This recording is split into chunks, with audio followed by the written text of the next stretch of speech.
Can you guys see me? Let me move over here. Okay. So we're already in the preparation for Chag, for Pesach. And this week's Torah portion is called Tazria. It's the beginning of a very interesting section of the book of Leviticus of Vayikra that has to do with all kinds of things, bodily fluids and skin diseases and all kinds of lovely elements of the book of Vayikra. But there's a really unique word that is the word of the Parsha. The Parsha begins with Isha ki tazria v'yalda zachar.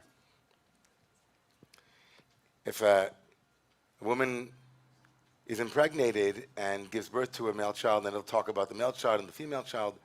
But the commentators are troubled by the phrase mazria, that a woman has zera, seed. It's a very strange formulation.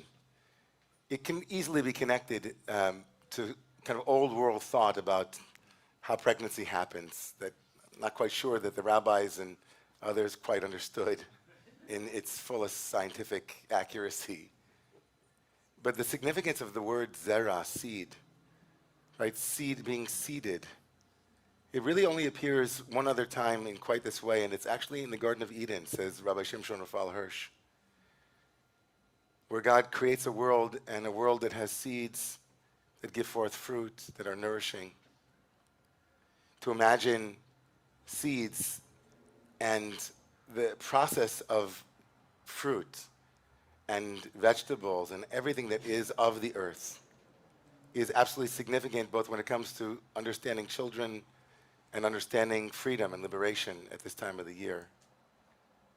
If you think with me about a moment where zera or seed comes up in the Passover Seder, in the actual rite of passage that takes place, it'll take place in a couple of weeks. Of course, you think of karpas. Karpas is the beginning of the Seder when, let's say, if you wanted the most elegant explanation for why we eat vegetables in the beginning of the Seder, it's because it's a long Seder. And it's a kind of crudité, right? If you were going to fashion a meal the way that the rabbis imagined the Greek symposia, where there are going to be all kinds of questions and conversations and wine will be flowing, you better eat something in the beginning to tide you over. But for the spiritual masters of our tradition, there's a greater significance, and it has a lot to do not only with spring's rebirth, but also the very process of what happens to the seed and what happens to human beings and what the promise is. You see, the rabbis focus on how a seed has to actually die. A seed has to actually let go of its exclusive identity as a seed in order to become a carrot, in order to become celery or parsley. There's a process of what alchemists would call negretto, a blackening of that seed. It has to become, it has to rot. There it is in the ground, in the dark. It doesn't know that it will be becoming a nourishing element of your favorite Seder. And yet its reality, its birth, as it were, is predicated on its death. It can't become what it must become unless it's willing to cease being what it once was. This moment in the Seder takes place before we are free. It takes place right before the story, because if we don't have hope that in the midst of suffering, in the midst of confusion, in the midst of the deepest and darkest winter that we can imagine, in the midst of trauma, in the midst of a story of despair, that there's a flicker of something that might one day, who knows how far in the future, be a lesson that we learn, a nourishing morsel that we take with us, then we can't begin the story. You can't begin to tell the story of freedom unless you have that hope. And so there's that little lettuce, that little celery, little parsley on your table. And we're thinking, oh, it's just something. But it's so much more. And then we do something really amazing. We take that vegetable that was once zera, that was once just a seed, and we place it into salt water. Hope sometimes stings. When you've been disappointed for a long time, when you keep waiting for good news, when you wonder when will it be over, when you ask yourself, am I doing the right thing? In each one of those moments, there's a element of that hope that must also be accompanied by tears and bitterness and potential loss, and we keep at it. Isha kitazria. This whole process of giving birth to a child, giving birth to a world, is a process of not seeing what's happening, right? Without ultrasound, we don't know how things are moving beneath the surface, but we have faith. We must have faith, in spite of, because otherwise there's no hope for freedom, for an end to suffering, an end to war, an end to all of the things that we all pray daily we might see an end to.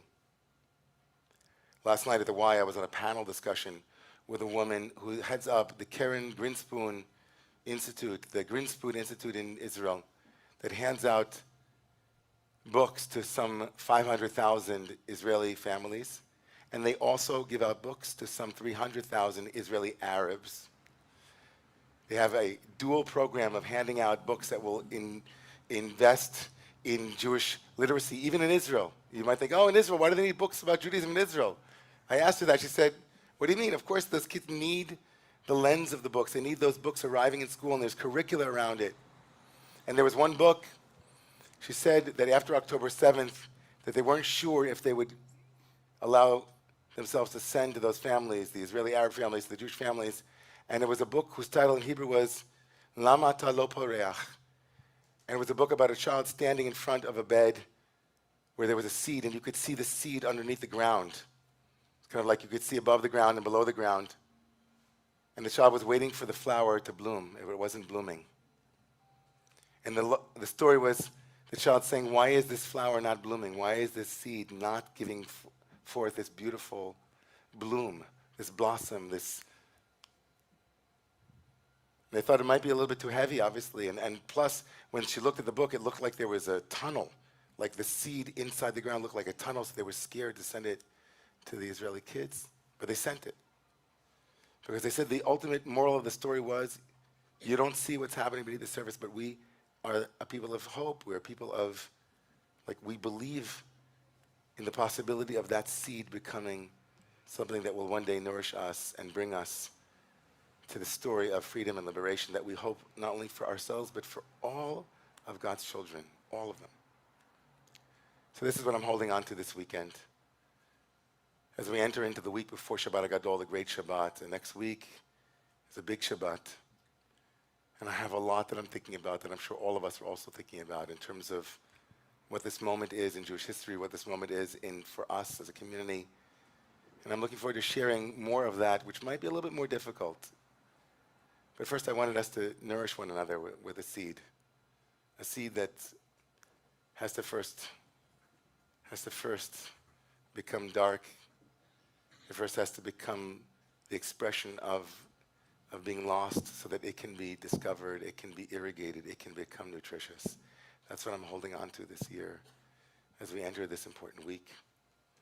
And bless all of us with being able to find a nourishing seed of hope. Amen. Please rise.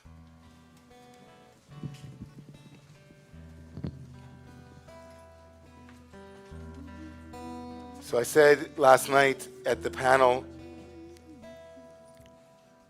that the Pesach Seder is so brilliant. Right after we eat that karpas, we take a whole matzah that is so round or square or perfect. You're like, wow, this is a perfect matzah, and then we break it. That's crazy.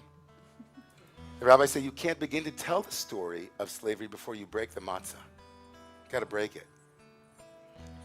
And things are broken. But then we do something brilliant. We hide the bigger piece of matzah in a napkin, and we tell our children to go find it. We hope that they'll stay awake. Of course, we should have afikomen for everybody if that were the case, because it's hard to stay awake the whole night of the Seder. But the deeper truth is that the children are able to find things that we adults put away and say, we'll deal with it later, you know. It's a blessing for all of our children to bring us the right questions and for us to have the courage to hear their questions to make a freer and safer and holier world.